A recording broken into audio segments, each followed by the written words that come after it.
আমরা পড়ছি শিবপুরাণ জ্ঞান সংহিতা। আজকের পাঠের বিষয় জ্ঞান সংহিতার ৭৪ অধ্যায়। এর আগের অধ্যায়ে অর্থাৎ ৭৩ অধ্যায়ে আমরা শুনে নিয়েছি শিবরাত্রির ব্রত বা শিবরাত্রি পালনের যে ফল এবং পালনের যে নিয়ম সেই সম্পর্কে। আজকে আরেকটি কাহিনী শুনব, তবে এই পাঠ শুরু করার আগে কয়েকটি ছোট করে কথা বলে নেওয়া দরকার। অনেকেই বলছেন যে পুরাণের মধ্য দিয়ে তারা শুনতে চান কাহিনীগুলো, জীবনাচরণ, শিবের মাহাত্ম্য, বৈশিষ্ট্য, সাধনের কথা, কিন্তু ভাষার কারণে তারা সমস্ত কাহিনীগুলো ঠিকঠাক বুঝতে পারছেন না, ভাষাটা কঠিন বলে। তো এই কারণে আমি হুবহু পাঠ না করে পুরাণের গল্পগুলো সহজ ভাষায় বলার চেষ্টা করব অন্তত। এবং তাতে দুটো জিনিস হবে, এক হচ্ছে কোনো মন গড়া কথা নয়, একেবারে পুরাণ কাহিনী যেমন করে রয়েছে সেই মূলের সঙ্গে সংযুক্ত থাকবে, আবার পাশাপাশি সহজ করে বোঝার একটা ব্যবস্থাও যদি করা যায়। তো আজকের পাঠ একটু অন্য ধরনের হবে, একটু সহজ গল্পের আকারে হবে। আমরা জানি যে শিবপুরাণ ঋষিরা জিজ্ঞেস করছেন সূতকে শিব সম্পর্কে, শিবের মাহাত্ম্য সম্পর্কে, বা জীবন কেমন হবে, সেখানে শিবকে আমরা কিরম করে পুজো করব, এই সমস্ত আর কি। তো সেই অনুসারে সূত বলছেন আর ঋষিরা শুনছেন, এইভাবে শিবপুরাণ কথিত হচ্ছে। আবারও চতুর্থ এই ৭৪ অধ্যায়ে আমরা দেখছি যে ঋষিরা বললেন সূতকে যে তোমার বাক্য শুনে আমরা খুব আনন্দ লাভ করছি এবং করলামও এতক্ষণ যে শিবরাত্রির ব্রতের কথা তুমি আমাদের বললে, এবং তুমি খুব বিস্তৃতভাবে বলেছ শিবরাত্রির ব্রতের কথা, আমরা শুনেছি এবং অনেক কিছু জানতে পেরেছি। হে মহাবাহ, হে সূত, এবারে তুমি আমাকে বলো, তুমি আমাদের বলো যে কোনো ব্যক্তি যদি অজ্ঞানতাপূর্বক এই ব্রত পালন করে, অর্থাৎ কিছু না জেনে শিবরাত্রির ব্রত পালন করে, তাহলে কি তার সেই ব্রত পালনের ভালো ফল হয়? এই কথা শুনে সূত বললেন, হে ঋষিশ্রেষ্ঠগণ, আমি সকল পাপ নাশক সেই যে পুরাতন নিষাদ ইতিহাস বলেছি, অর্থাৎ ব্যাধের কথা বলেছি, তা শ্রবণ করো। অনেক প্রাচীনকালে কোনো এক বনে খুব বলবান, খুব নিষ্ঠুর এবং নিষ্ঠুর কর্মে রত এরকম একজন ভিল ছিলেন। তার নাম রুরুদ্রহ ছিল। সেই বনে বাস করতেন এবং সেই বনচর, অর্থাৎ সেই বনে বাসকারী সেই ভিল বা ভিল্ল বনে গিয়ে প্রচুর প্রচুর পশু, হরিণ, শূকর এইসব হত্যা করত, আর সারা সময় শুধু চুরি করত, খুব চুরি করতেন তিনি। সেই বাল্যকাল থেকে ইহলোকে এমন কোনো ভালো কাজ আছে সে করেনি। এই রকম সেই দুরাত্মা বনচরের অনেক কাল সেইভাবে জীবন কাটিয়েছে। কোনো এক সময়ে খুব সুন্দর শিবরাত্রি উপস্থিত হলো,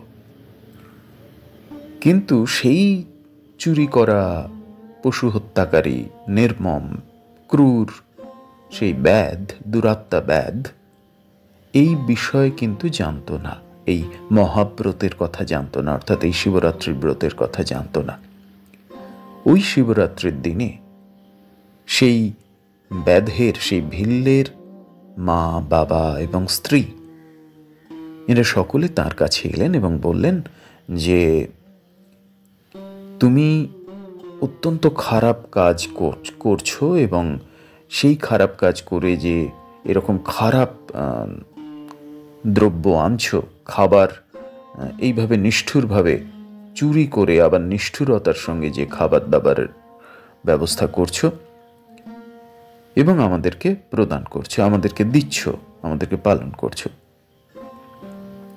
এবং তুমি এইভাবেই আমাদেরকে এই সব খাবার দাবার এনে আমাদেরকে দাও, এই রকম প্রার্থনা করলে সেই ভিল্ল আবার তীর্ধনুক গ্রহণ করলেন এবং বনে চলে গেলেন এবং চারিদিকে বন ঘুরতে লাগলেন, জঙ্গলের মধ্যে ঘুরতে লাগলেন। ভিল্ল ওই দিন দৈববশত কিচ্ছু পেলেন না এবং সূর্য অস্ত হয়ে যাচ্ছে দেখে এবারে অন্ধকার নেমে আসবে, অত্যন্ত মনের দুঃখে দুঃখিত হলো।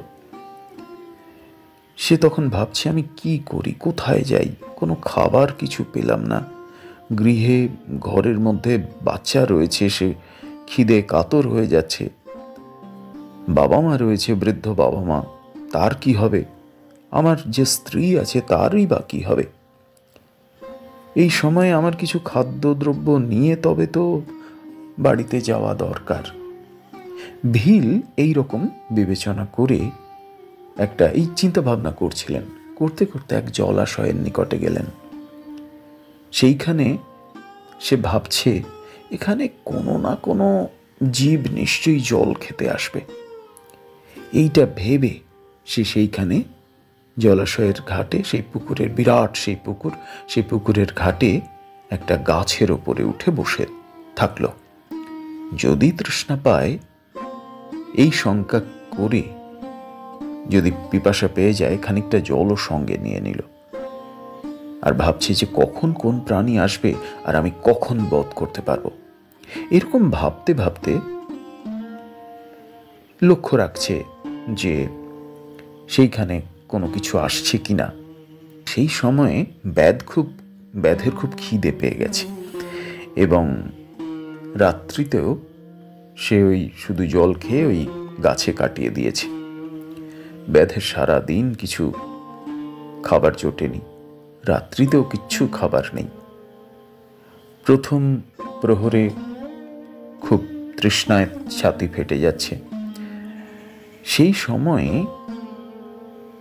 এক খুব কাতর এক মৃগী, মানে হরিণী, সেখানে লাফিয়ে লাফিয়ে সেই জলাশয়ের তীরে আগমন করলো এবং জল খেতে এলো। সেই সময়ে ভিল্ল তাকে দর্শন করলো এবং দেখা মাত্র একেবারে তীর ছুঁড়ে দিল।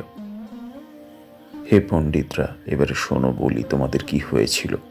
এমন সময়ে ব্যাধের নড়াচড়ায় কিঞ্চিত জল ওই গাছের ডাল থেকে নিচের যে বিল্বপত্র ছিল, বেলগাছের ছিল, পাতা ছিল, সেই পাতা নিচে পড়ল, আর ঠিক তার নিচে একটা শিবলিঙ্গ ছিল।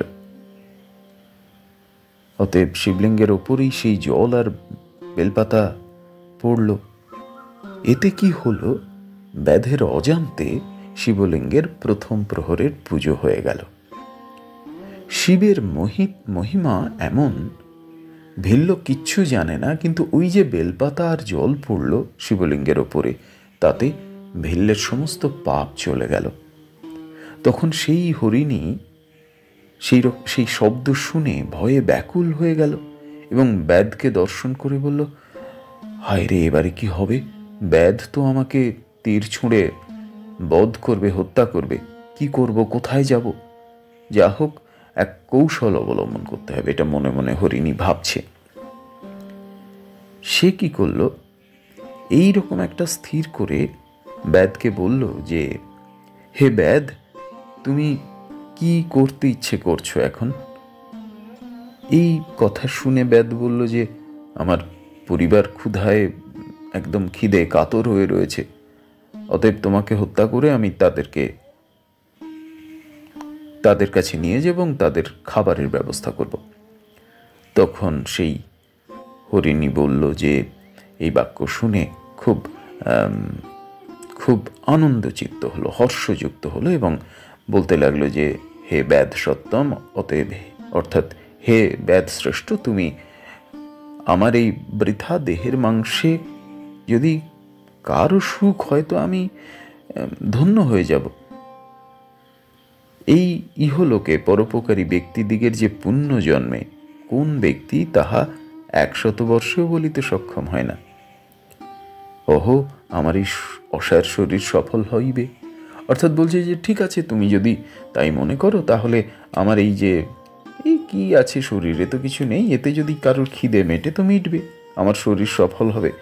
কিন্তু তুমি জানো না, আমার ঘরেও আমার কতকগুলো বাচ্চা রয়েছে, বালক সন্তান রয়েছে, তাদের ভগিনী এবং স্বামীর নিকটে বিধি সমর্পণ করে পুনর্বার আগমন করব। অর্থাৎ আমার যে বাচ্চা কাচ্চা আছে, সে ঘরের মধ্যেও কিছু আছে, তাদের কাছে যাবে এবং আবার চলে আসবো তোমার সামনে। এবং আমার যে মাংস আছে তাতে তোমার খাবার হয়ে যাবে, তোমার খিদে মিটবে। হরিণী এইরকম বললেও ব্যাধ তার বাক্য মানল না এবং বলল যে বিপদ উপস্থিত হলে সকলেই এরম মিথ্যে কথা বলে থাকে। এই কথা শুনে হরিণী বলল যে বায়ু প্রভৃতি দেবতা, সপ্ত সিন্ধু এবং জলধারা ইহারা সকলে সত্যকে আশ্রয় করিয়া স্বীয় স্বীয় কার্যে প্রবৃত্ত হইতেছেন। সকলেই সত্য ধর্ম অবলম্বন করিয়া প্রতিষ্ঠা লাভ করিয়া থাকে। অর্থাৎ যারা এই যে পুরাণের গল্পের মধ্য দিয়ে এবার ধীরে ধীরে ধীরে ধীরে জ্ঞানকে কিভাবে লৌকিক কাঠামে সঞ্চারিত করে দেওয়া হচ্ছে, বলল যার চারিদিকে এই বায়ু জল সকলেই সত্য ধর্মকে নিয়ে থাকে। আর হে পশুঘাতক, তুমি আমার বাক্যকে মিথ্যা বলে মনে করো না। হরিণী এরকম বললে ব্যাধ তাও মানল না। তখন আবার হরিণী বলছে যে হে ব্যাধ, আমি বলছি তুমি শোনো, আমি যতক্ষণ এখানে আগমন না করি, আবার ফিরে না আসি, যদি ফিরে না আসি তাহলে পাপ আমার মাথায় উঠবে, আমার পাপ হবে, আমি তো কথা দিয়ে যাচ্ছি। আর আমি যদি পুনর্বার না আসি তাহলে ব্রাহ্মণ বেদ বিক্রয় করলে এবং ত্রিকালে সন্ধ্যা না করলে তাহার যে পাপ হয়, আমার সেই পাপ হবে। অদ্ভুত একটা শর্ত সে দিল। স্বামীর আজ্ঞা লঙ্ঘন করলে স্ত্রীর যে পাপ হয়, কৃতঘ্ন ব্যক্তির যে পাপ হয়, হরির আরাধনা না করিলে যে পাপ হয়, পরোপকারের যে পাপ হয়, স্বীয় ধর্ম লঙ্ঘন করলে যে পাপ হয়, সেই সমস্ত পাপে আমি লিপ্ত হব। অর্থাৎ কি কি করলে পাপ হয় আবার পুরাণ সেগুলো এখানে বলছে। তো হরিণীর এই কথা এইরকম বলে এইরকম অনেক শপথ করে চুপ করে রইল। তখন ব্যাদ বলল যে ঠিক আছে, তুমি শীঘ্র সেখানে যাও। তখন হরিণী আনন্দে জল খেয়ে নিজের আশ্রমে গমন করল, নিজের আশ্রমে চলে গেল। ব্যাদ প্রথম প্রহর জেগে রইল, আমরা দেখেছি এর আগে, সে বেলপাতা জল পড়েছিল তার অজান্তে। এদিকে সেই যে হরিণীর আর এক বোন, সে এই হরিণীকে খুঁজতে চলে এসেছিল এবং সেই পথ অবলম্বন করে জল পান করতে চলে এলো। তখন ব্যাদ তাকে দেখে বান আকর্ষণ করল। পূর্বের মতো নড়াচড়া করতে গিয়ে সেই আবার জল এবং আর বেলপাতা সেই নিচে যে শিবলিঙ্গ ছিল তার উপরে পড়ল। তাতেই মহাত্মা শিবের দ্বিতীয় প্রহরের পুজো হয়ে গেল। মৃগী অর্থাৎ আর এক হরিণী তখন সেই ব্যাদকে ভিল্লকে বান আকর্ষণ করতে দেখে বলল, হে বনচর, তুমি কি অন্যায় কাজ করছো? এই কথা বললে ব্যাদ পূর্বের ন্যায় সমস্ত কহিল। তখন মৃগী ব্যাধের বাক্য শুনে খুব আনন্দে বলতে লাগলো, হে শ্রেষ্ঠ, হে শ্রেষ্ঠ, তুমি শোনো শোনো শোনো, আমি ধন্য হয়েছি, এতদিনে আমার দেহধারণ সফল হয়েছে, কারণ আমার এই অনিত্য শরীর দ্বারা কারুর যদি উপকার হয় সে হবে। অর্থাৎ তুমি আমাকে মেরে তোমার বাবা মা ছেলে বা স্ত্রী তাদেরকে খাওয়াবে, তো খুব আনন্দের কথা। কিন্তু তুমি শোনো, আমার বাড়িতে কতগুলো বালক আছে, মানে বাচ্চা কাচ্চা আছে আমার, তাদের যে মানে খাবার দাবারের ব্যবস্থা, আমি আমি একটু জল খেয়ে তাদের আমি রেখে এসেছি আমার যে ভর্তা তার কাছে, অর্থাৎ আমার যে স্বামী তার কাছে। ব্যাদ বলল, তোমার বাক্য, তোমার এইসব কথা আমি বিশ্বাস করি না, তোমাকে মারবো, এতে কোনো সন্দেহ নেই। হরিণী এই কথা শুনে বলল যে, ব্যাদ, আমি বলছি, তুমি শোনো, আমি যদি আবার ফিরে না আসি তাহলে এই যে পাপ, তা আমার হবে, এতে কোনো সন্দেহ নেই। বিশেষত বাক্য মানে কথা বলে যদি অন্যথা হয়, কথা দিয়ে যদি কথা না রাখা যায়, তাহলে তার, তুমি বোধহয় জানো না, তার সব পুণ্য নষ্ট হয়ে যায় এবং পৃথিবীতে তার পাপে বারংবার বারংবার ফিরে ফিরে আসতে হয়। যদি আমি ফিরে না আসি, আর মানে পুনরায় ফিরে না আসি, তাহলে যে পুরুষ পতিব্রতা স্ত্রীকে পরিত্যাগ করিয়া অন্য স্ত্রীতে গমন করে, তার যে পাপ হয় সেই পাপ আমার মাথায় উঠবে, অর্থাৎ হবে আমার সেই পাপ। যদি আমি পুনর্বার আগমন না করি, তাহলে যে ব্যক্তি বেদবিহিত ধর্ম ত্যাগ করে কল্পিত পথে গমন করে তার যে পাপ হয়, যে ব্যক্তি বিষ্ণু ভক্ত হয়ে শিব নিন্দা করে তার যে পাপ হয়, যে ব্যক্তি সমস্ত যে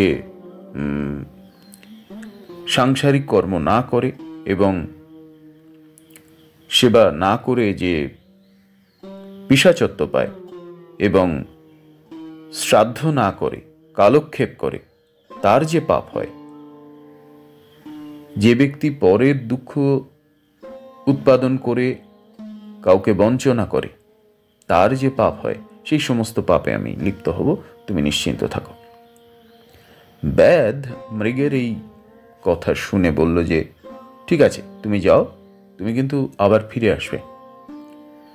তখন সেই মৃগী আনন্দে জলপান করলো এবং আবার আশ্রমে ফিরে গেল। তখন সেই মৃগীদ্বয়ের, হরিণীদের স্বামী মৃগীরা কোথায় গেছে, অর্থাৎ স্ত্রীরা কোথায় গেছে, এই ভাবতে ভাবতে সেও আবার তার বাসা থেকে বেরিয়ে পড়েছে।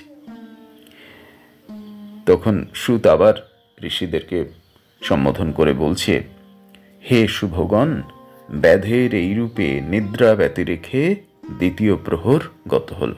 আর এইভাবে ব্যাধ দ্বিতীয় প্রহর কাটিয়ে দিল না জেনে, শিবরাত্রির ব্রত না জেনে।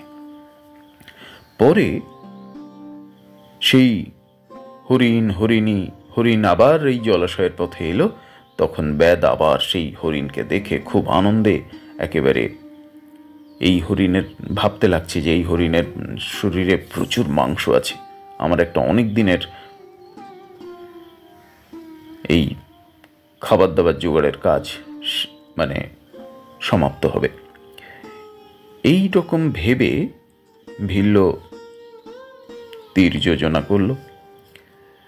সেই সময় ব্যাধের শরীরের যে অস্থিরতা হলো, তাতে আবারও সেই জল আর বেলপাতা উপর থেকে শিবের মাথার উপরে পড়ল, শিবলিঙ্গের মাথার উপরে পড়ল। সুত বলছেন, হে শ্রেষ্ঠ ঋষিগণ, আপনারা শিব কিরূপ দয়ালু তাহা দর্শন করুন। সেই জলযুক্ত বিল্লপত্র পতিত হওয়াতেই শিবের তৃতীয় প্রহরের পূজা সম্পূর্ণ হইল। এইভাবে 3 প্রহরে পূজা হলো শিবের। পরে সেই হরিণ আবার আগের মতো করে বলছে যে, তুমি কি করছো? ব্যাদকে বলছে, তুমি কি করছো? তখন ব্যাদ এই কথা শুনে বলছে যে,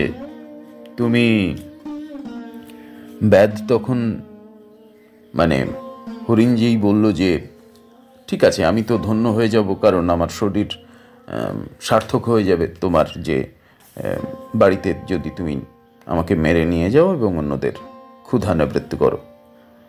আর কিন্তু যে ঘটনাটা ঘটবে, যার শরীর পরের উপকারে লাগলো না, সে তো এই জীবন বিফল হয়ে গেল। কিন্তু সে আমি জানি, এবং কিন্তু আমার এই শরীর যদি চলে যায়, আমি মুশকিল। আমি তো বাবা মাকে বলে এসেছি যে আমি ফিরছি, আবার বালকদেরও বলে এসেছি, তুমি এক কাজ করো, আমাকে যেতে দাও, আমি আবার ফিরে আসব। ব্যাধ আবারও এরকম কথা বলে বলল যে যে সমস্ত তোমার আগে যে সমস্ত মৃগীরা অর্থাৎ হরিণীরা এখানে এসেছিল, তারা সকলেই এইরকম কথা বলেছে আর ফিরে গেছে, এবং তারপরে আর ফেরেনি। অতএব আমি আর তোমাকে ছাড়ব না। তখন মৃগ বলছে যে তাহলে আমার এখন জীবন থাকে কিসে? এই বাক্য শুনে ব্যাদ বলছে যে, মানে হরিণ বলছে আবার ব্যাদকে যে, হে ব্যাদ, আমি বলছি তুমি শোনো, আমি মিথ্যা কথা বলি না। সমস্ত চরাচর ব্রহ্মাণ্ড সত্য আশ্রয় করিয়াই অবস্থিতি করিতেছে। বোঝাই যাচ্ছে যে এই হরিণীদের মধ্যে বা হরিণদের মধ্য দিয়ে আসলে পূর্ণ জ্ঞানকে প্রকাশ করা হচ্ছে, খুব সহজ করে বলা হচ্ছে গল্পের আকারে। যাহার বাক্য, ব্যাদকে বলছে আমাদের হরিণ, যে যার বাক্য মিথ্যে হয় তার পুণ্য সব মানে সেই মুহূর্তে নষ্ট হয়ে যায় যে মিথ্যে কথা বলে। হে ভিল, আমি প্রতিজ্ঞা করছি, তবুও তুমি আমার প্রতিজ্ঞা মানছ না। আমি তোমাকে বঞ্চনা করে যদি পুনর্বার আগমন না করি, তাহলে সন্ধ্যার সময় মৈথুন করলে, শিবরাত্রি দিনে ভোজন করলে, ছলপূর্বক সাক্ষ্য দিলে, গচ্ছিত ধন অপহরণ করলে, দ্বিজগণের সন্ধ্যা না করিলে যে পাপ হয়। যে ব্যক্তি মুখে শিব নাম উচ্চারণ করে না, যে ব্যক্তি সক্ষম হইয়া অপরের উপকার করে না, যে ব্যক্তি দিনের বেলা মৈথুন করে, এদের যে পাপ হয়, পর্বকালে রজনীশ্বরণকাল থেকে 3 দিনের মধ্যে এবং ব্রত দিনে মৈথুনকারীর যে পাপ হয়, অভক্ষ ভক্ষণ করলে যে পাপ হয়, যে সকল পাপ আমার মস্তকাশ্রয় করুক, সেই সকল পাপ আমার আসুক, আমাকে সেই পাপ আমার ধরুক, যদি আমি না ফিরি তোমাকে বলে। ব্যাধ মৃগের এই বাক্য শুনে বলল, ঠিক আছে, তাহলে তুমি যাও, কিন্তু তাড়াতাড়ি ফিরে আসবে। মৃগ ব্যাধের এই কথা শুনে জলপান করল এবং চলে গেল। সুত আবারও বলছেন, ঋষিরা এবারে শোনো, পরে 2 মৃগী এবং মৃগ আপনাদের বাসস্থানে মিলিত হয়ে পরস্পরের কাছে সব শুনে নিল, যে যার কাহিনী, ওই ব্যাধকে কেন্দ্র করে যা যা হয়েছে। পরে তারা বলল যে, যেহেতু আমরা তো সত্য পাশে বদ্ধ হয়ে রয়েছি, আমরা কথা দিয়ে এসেছি, অতএব আমাদের নিশ্চয়ই গমন করতে হবে, সেখানে যেতে হবে ব্যাধের কাছে। এটা স্থির করে বালক দিগকে এসে বলল যে, আমরা আবার ফিরে আসব, তোমরা একটুখানি অপেক্ষা করো। শিশুদের বলল এবং সেখানে বেরিয়ে পড়ল সেখানে যাবার জন্য। তখন উভয় যে হরিণী, মানে 2 হরিণীর মধ্যে যে জ্যেষ্ঠা, সেই হরিণী তার স্বামীকে বলল, অর্থাৎ মৃগকে বলল যে, হে মৃগ, বালকরা কীরকমভাবে বাবা মা ছেড়ে এখানে থাকবে বলো তো? তুমি এক কাজ করো, হে প্রভু, তুমি যেহেতু অগ্রে আমি প্রতিজ্ঞা করেছি, এই জন্য আমি যাই, তোমরা সকলেই এখানে থাকো, তোমাদের যেতে হবে না। তখন কনিষ্ঠা সে এই কথা শুনে বলল যে, আমি তোমাদিকে দাসী, আমি তোমাদের ছোট, তোমাদের সেবাকারী আমি, অতএব দিদি তুমি থাকো, আমি যাই। তখন মৃগ অর্থাৎ হরিণ এদের 2 জনের বাক্য শ্রবণ করে বলল যে, তাই কি হয়, আমি যাচ্ছি, তোমরা থাকো। মৃগীরা মৃগের এই বাক্য শুনে বলল যে, বিধাতার জীবনে ধিক, এই কথা বললে আর বলো না এসব। তারপর তারা বালক দিগকে আশ্বস্ত করল এবং সহবাসীর নিকট, অর্থাৎ সেই ভিল্লের নিকট নিজেদের সমর্পণ করল। যেখানে ব্যাধ ছিল সেখানে সকলেই গেল। ব্যাধ তখন সেই পথ দেখতে দেখতে তাদের প্রতীক্ষা করছে। এমন সময়ে তারা সেখানে উপস্থিত হলে ব্যাধ দেখল যে এরা তো সত্য পালন করার জন্যে এখানে উপস্থিত হয়েছে। ব্যাদ তাদেরকে দর্শন করল এবং খুব আনন্দে ধনুতে বাণ যোজনা করল। মৃগ শাবকরাও, এই বাবা মা চলে যাচ্ছে, এদের কি হবে, আমাদেরও কি গতি হবে, এই ভেবে বাবা মার পেছন পেছন চলে এলো। এমন সময় ব্যাধের ওই শরীর চালনায়, অর্থাৎ সে তো করছে, বাণ চালাচ্ছে, সেই সময়ে জল আর আগের মতোই জল আর বেলপাতা আবার পুনরায় শিবের ওপর, নিচের শিবলিঙ্গের ওপর পড়ল এবং এর ফলে এটা চতুর্থবার, অর্থাৎ শিবের চতুর্থ প্রহরের পূজা শেষ হলো। সেই সময় ব্যাধ সমস্ত পাপ থেকে মুক্তি পেল এবং সব মুহূর্তে তার সমস্ত পাপ ভস্মীভূত হয়ে গেল। তখন সেই হরিণীদয় এবং সেই হরিণ এসে বলল যে, হে ব্যাধ, এই মাংস ভক্ষণ করো, আমরা এসেছি, এবং আমাদের দেহ সার্থক করো। ব্যাধ তাদের এই কথা শুনে খুব বিস্ময়াপন্ন হল এবং সেই সময়ে এই যে সে না জেনে শিব পুজো করল শিবরাত্রিতে, তার ফলে ব্যাধের ভেতরে জ্ঞান জন্মালো। তখন সে ভাবল যে এই জ্ঞানহীন মৃগেরাই ধন্য এবং লোকদিগের সম্মত, যেহেতু এরা নিজের শরীর দিয়ে পরের উপকার করতে পারে, আর আমি মানুষের জন্ম নিয়ে এতদিন কি করলাম? আমি কেবল পরের শরীরের ওপরে অত্যাচার করলাম এবং পরকে, অন্যকে মেরে আমি আমার শরীর বাঁচাচ্ছি। ছি ছি ছি ছি, আমি অন্যকে কত রকম দুঃখ দিয়েছি, কষ্ট দিয়েছি, আর আজও কষ্ট দেবার জন্য আমি প্রস্তুত হচ্ছি এবং এইভাবে আমি সকলকে বাঁচিয়েছি, পোষণ করেছি। অতএব আমার কি গতি হবে? আমি আজন্ম পাপ করেছি। কোন কোন গতি যে আমার হবে আমি ভাবতে ভয় পাচ্ছি। কি হবে আমার জীবনে? ধিক্কার। এই প্রকারে জ্ঞান সম্পন্ন ব্যাধ তখন ধনুক থেকে বাণ নামিয়ে নিল এবং হরিণদের বলল যে, হে শ্রেষ্ঠ মৃগগণ, হে হরিণরা, তোমরা ধন্য, তোমরা চলে যাও। ব্যাধ এইরকম বললে তখন শঙ্কর, দেবাদিদেব শঙ্কর খুব প্রসন্ন হলেন, খুশি হলেন, সন্তুষ্ট হলেন এবং ব্যাধের মাধ্যমে তিনি পূজিত হয়েছেন সেই শিবরাত্রিতে। তখন ব্যাধকে তিনি তার সেই মনোহর মূর্তি দর্শন করালেন। আমি তারপরে শিবের যে অংশ, সেই অংশটা একেবারে পুরাণে যেমন আছে সেই রকম ভাবে একটু পড়ি। করুণামৃত সাগর মহাদেব দয়াপূর্বক ব্যাধকে আপনার সেই রূপ দর্শন করাইয়া কহিলেন, হে বনচর, প্রার্থনা করো, বর প্রার্থনা করো, আমি প্রসন্ন হয়েছি। তখন ব্যাধ শিব স্বরূপ হয়ে তৎক্ষণাৎ জীবনমুক্ত হল। পরে ব্যাধ বলল যে, আমি তো এই মুহূর্তে আমি সব পেয়ে গেছি। এই কথা বলে ব্যাধ একেবারে শিবের চরণে সাষ্টাঙ্গ প্রণিপাত করল।